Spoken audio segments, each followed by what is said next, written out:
So how do we maximize what exactly that they are producing? That's the question. How do we maximize? How do we ensure that we reduce post-harvest losses to the barest minimum? So if you ask me, do we need more farmers? I'd say no. But do we need other key players along the value chain? Yes, we do.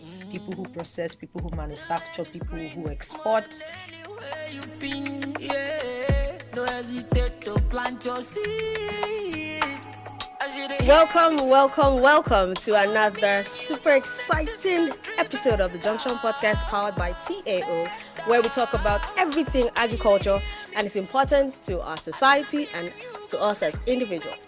I'm your host, yes, the blackest girl in your neighborhood, Black Beaker. And as you know, I'm never alone in the studio because I'm still learning a lot of stuff about agriculture. Today with me is a miss. We've always had misters, and today is a miss. And she's none other than Miss Oyin Asaaju. It's nice to have you. I hope I pronounced that right. Thank you so much. It's good to be here. Thank you for coming. Thank you. For at least another woman in the studio as well. Yeah, fantastic. So could you please tell us about a bit about yourself and your brand? My name is Oyin Asaaju. I wear a couple of hats in the agri space. Okay. I'm the founder of Farm Republic, a food packaging business. I'm also the founder of Talent in Agriculture, an HR firm that connects talent with agribusinesses, in the agri space.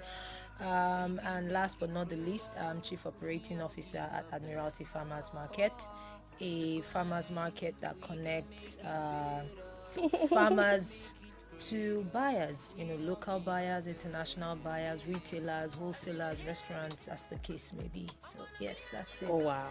Okay. Did you study agriculture at school? I did not study agriculture, interestingly, but I finished from an agric school. Anyway, being in an agric school, I wasn't entirely interested in agriculture because of the way it was practiced. It looked too hectic. I did social sciences in Federal University of Agriculture at Belkuta. I didn't start agriculture until after NYSC. I fell in love, when I worked at International Institute of Tropical Agriculture, IITA, in Ibadan. That was where the journey started for me. Okay, something must have inspired you. I saw young people doing agriculture.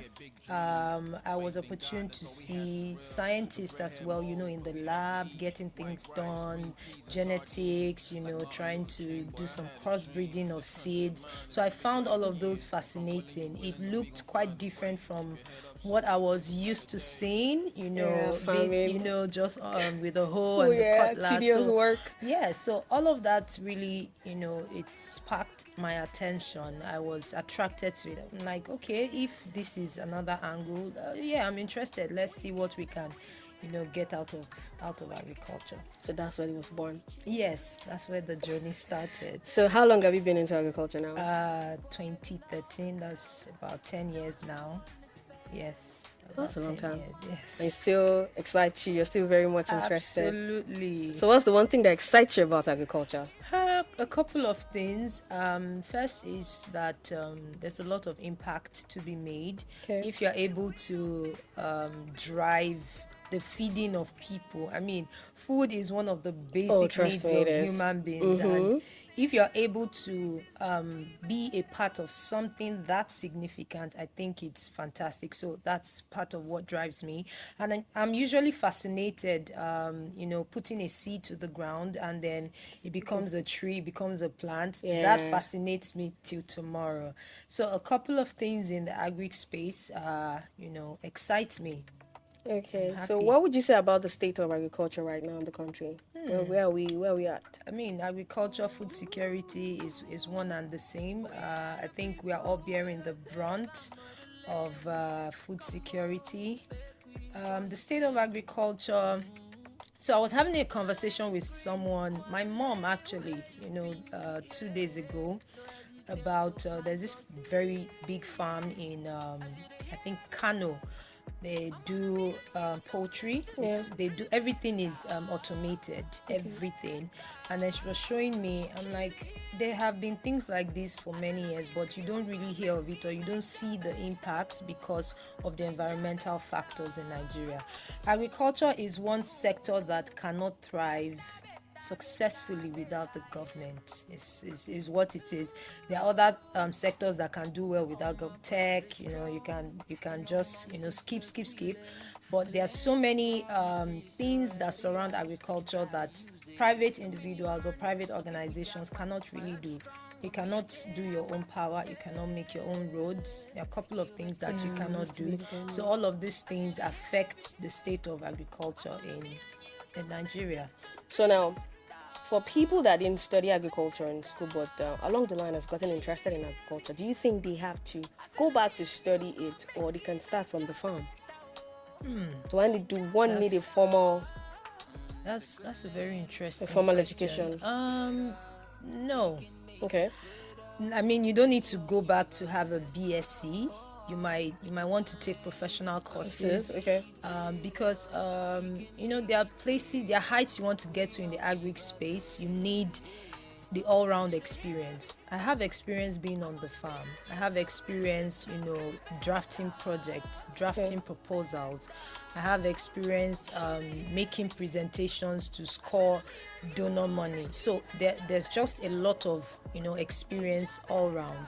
And then you having like a professional certificate, it earns you, maybe you're trying to get a job, in a particular organization. What stands you out aside the experience that you say that you have? You might want to take a 3-month course, something about agribusiness, something maybe project management in agribusiness, but not necessarily, going back to school to study. I did not study agriculture, and I don't think you have to, study agriculture to be in agriculture. There are so many aspects of it that you can play. We have lawyers, that are in agriculture. Yes, we have accountants. We have people in the media, like yourself. You don't have to. So it depends on where you're trying to play in agriculture. Okay, I get that. So what's your opinion of sustainability in agriculture? It begins from. So farming is the parent of everything agriculture, because without the farm, you cannot sell your food, you cannot eat your food, we cannot be having this conversation. Exactly. So it starts from the farm, it starts from the kind of labor you employ on your farm. So there's this thing they call fair trade in agriculture. When you want to export to the European countries, you need to have some certification like fair trade. So fair trade involves do you employ child labor on your farm? Is an aspect of sustainability. What kind of seeds do you grow? Do you overkill your plants with what's it called, with chemicals? How do we transport our goods from the farm to the finish point? All of these things are stages of sustainability. How do we keep our environment? How do we minimize the emission of gases from our greenhouses? So there are so many aspects to sustainability, but it begins from the farm. Okay, so I always knew growing up that I want to be an OAP presenter, someone in front of the camera one day, even though it took a while before I got here.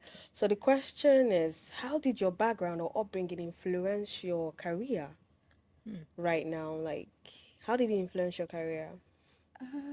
Okay, so maybe an aspect of growing up. I remember in the house, my mom, I think everybody's or almost everybody's parents had chicken or something. Had one small place they go pepper. So we had chicken, we had rabbits, and my mom made sure that we took care of these rabbits, took care of this chicken. It was just like a hobby. It was just, something that we did in the house. But that knowledge, I kept it. It has been with me since then. So when I saw agriculture, maybe in school or outside of school, it wasn't so strange, even if I was not exactly interested in it. And then from my background, my parents are very you know what they call bookies. They are very, so anything I'm doing, I just want to be the best in it, whatever it is, wherever I find myself. If I'm in agriculture, I want people to love agriculture because I'm there. If I'm in the media space, I want people to be interested. Because you're So there. yeah, professionalism, integrity, a couple of core values. So I would say that's how my background really has influenced, my career journey and path. So do you have any challenges you're facing as a woman in the agricultural industry? I get asked this question a lot, and I don't have a specific challenge because I'm a woman, because I don't see it as a disadvantage. I feel like it's a big advantage because it's a male-dominated space. So why And a should I? woman is Yeah. there, So, yes. I mean, it's not a disadvantage for me. I don't have any specific challenge because I'm a woman. Everything that affects men in the agri industry affects me as a woman. You're trying to seek donor funding. You're trying to push your business. The environment. I mean, the government or the environment does not say, "Oh, men, come here. Women, stay here." Everything affects everybody. So I wouldn't say there's any specific challenge for me as a woman in the agri space. Oh, great. Nice then. So, I've seen cucumber stew.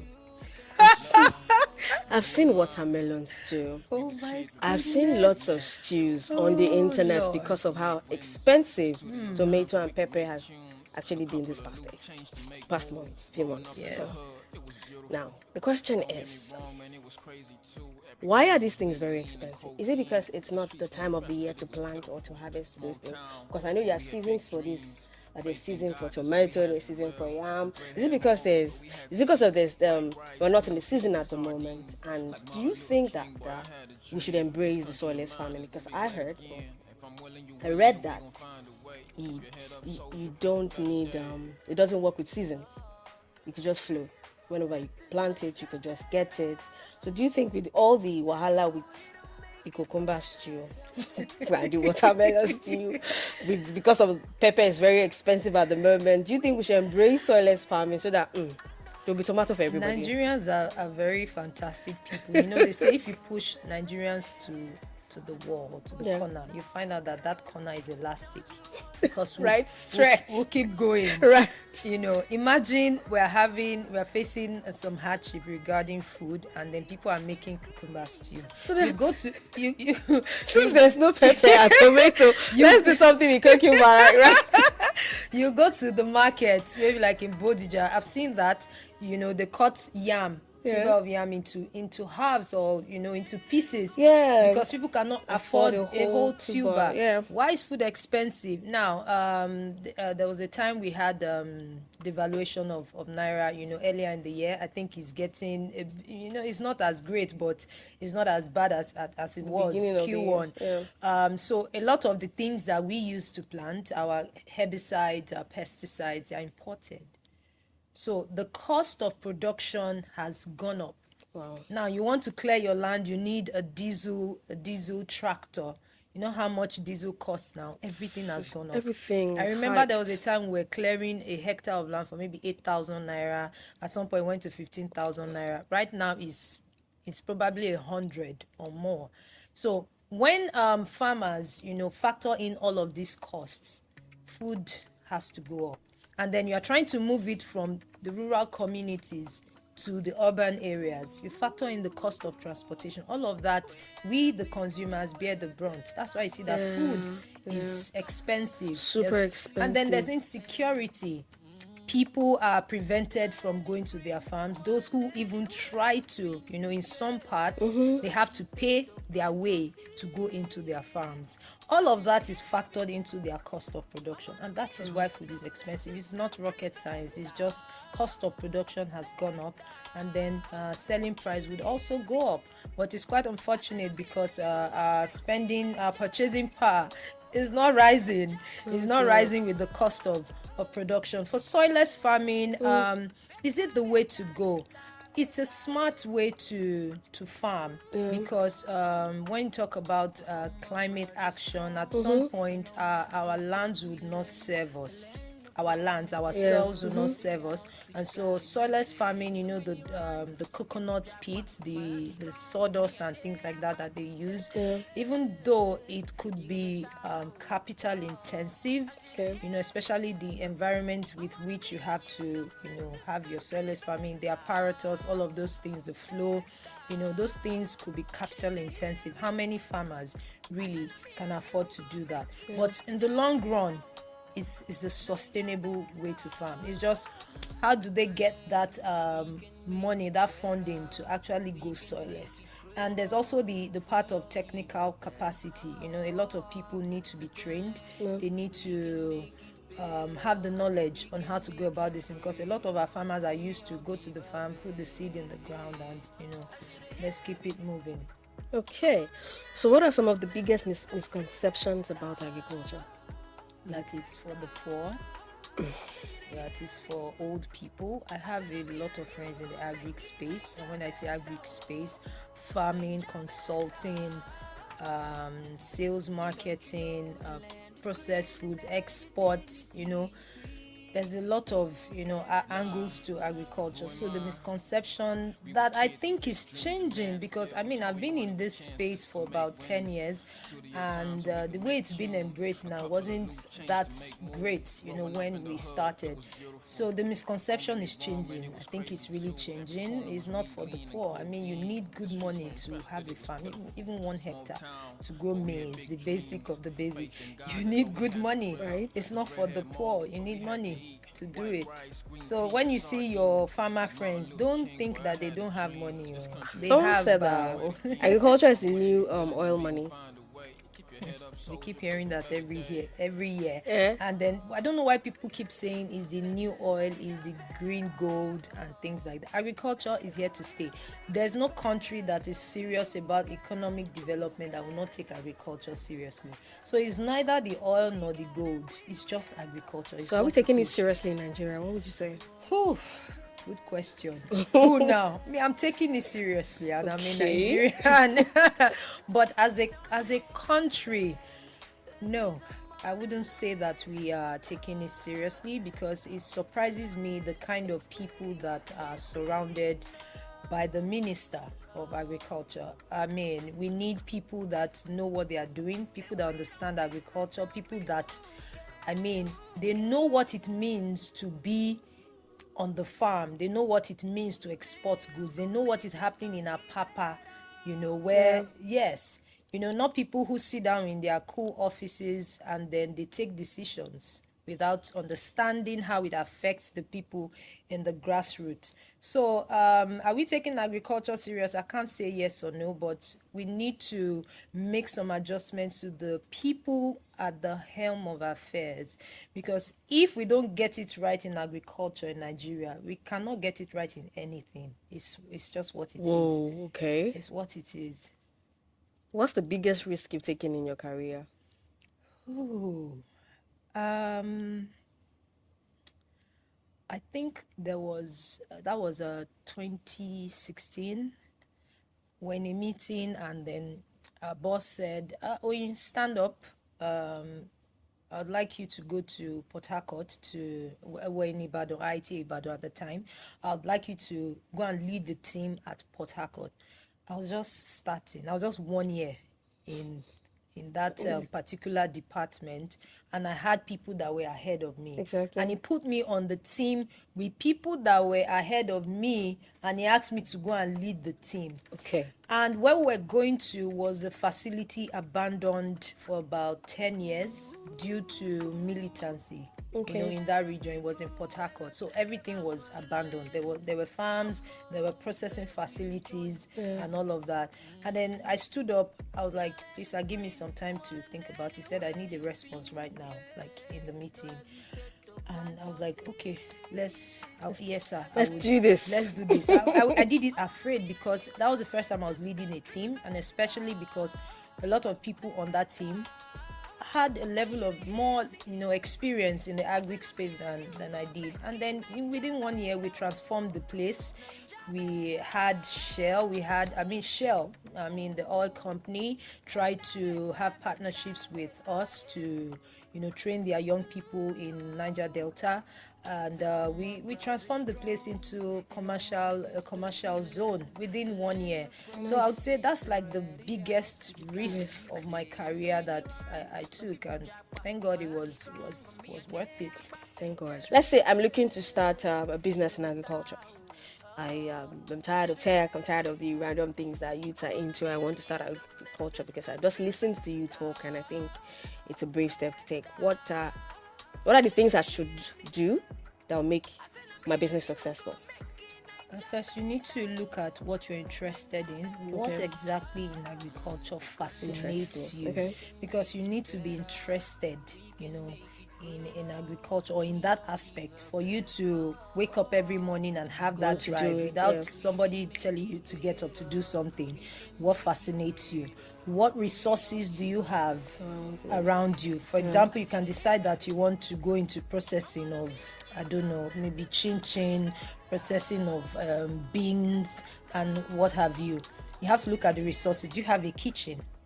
Does your mom or dad or uncle somewhere have an abandoned car that you can use to move your produce from point A to point B?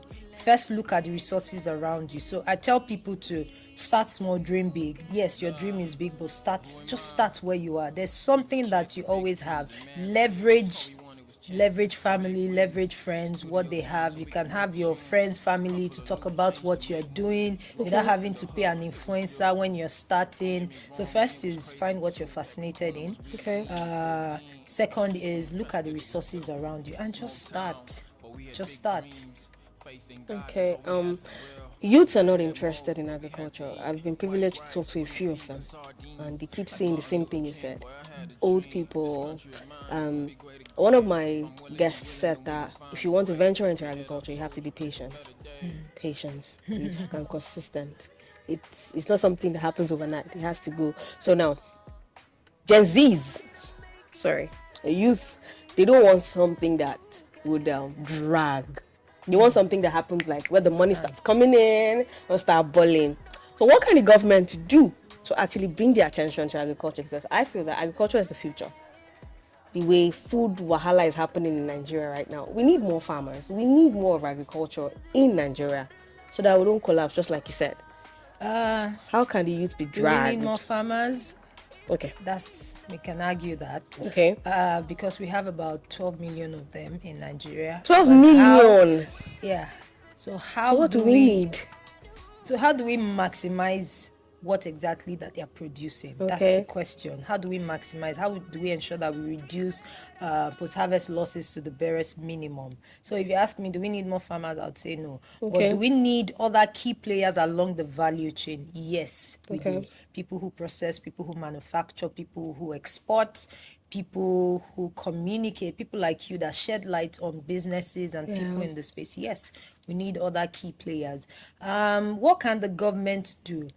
The government, more importantly, so government is not a sector in business or for business, but their responsibility is to create an enabling environment. What does that mean in agriculture? Power, good roads, because a lot of times when you're transporting your goods from the farm to the city, it might take you 2 days, something that should take maybe 3 hours.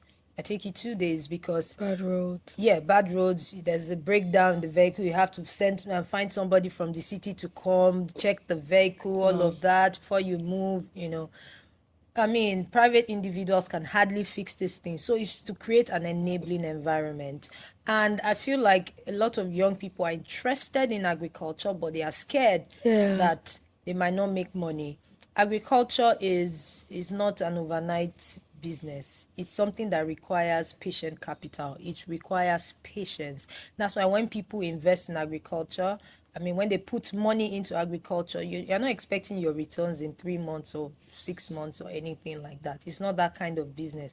I'm not sure it works like that in any business. And if, as a young person, you're looking at playing the long game, you're looking at sustainability, you are definitely not looking for overnight success. There's no overnight success anywhere. Dangote that all of us see today, or Tedola, or Elon Musk, all of them have stories. It's possible, yes, a lot of them came from privileged backgrounds, but they still have stories. There's a process to everything. So if you are looking for quick money, I wouldn't say agriculture is the place for you. So young people interested in agriculture need to understand that it's not a place for overnight success. You can succeed in agriculture, there are people making a lot of money in agriculture. That can happen, but it's not overnight. There's a process. So with the hike of food prices, what do you think can stop this, can actually resolve this? What can resolve this? If we are looking at immediate actions, we need to end insecurity. Banditry and all of those things. People going to farms to kill farmers, or kill farmers on their way to their farms. All of those things need to end immediately.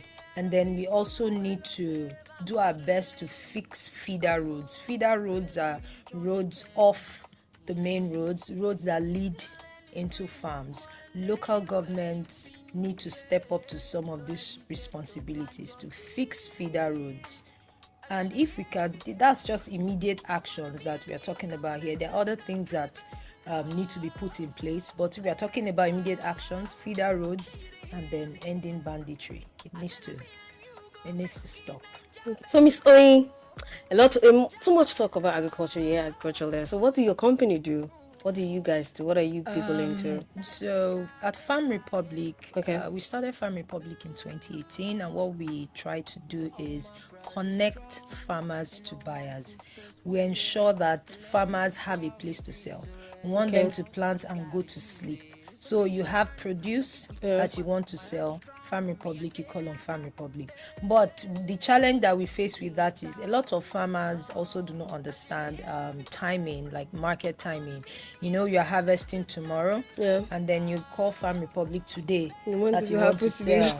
It doesn't work that way, because there's a process to finding the right buyers for you and things like that. So we are trying to reduce post-harvest losses, because access to market is one of the top 2 challenges for farmers in Nigeria.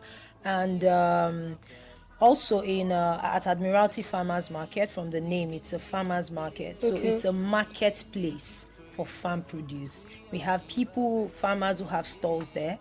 We also have a Sunday market where we have external farmers and SMEs come to display their goods, from farm fresh produce to ready-to-eat meals to art and craft. Everything that has to do, that promotes the agric space, that promotes the ecosystem of agriculture. So Farm Republic, Admiralty Farmers Market, we are solving the same problem, which is access to market for farmers. Okay.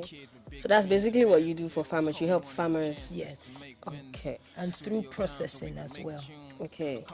All right. So if you weren't into agriculture, what would you do? Can you take a guess?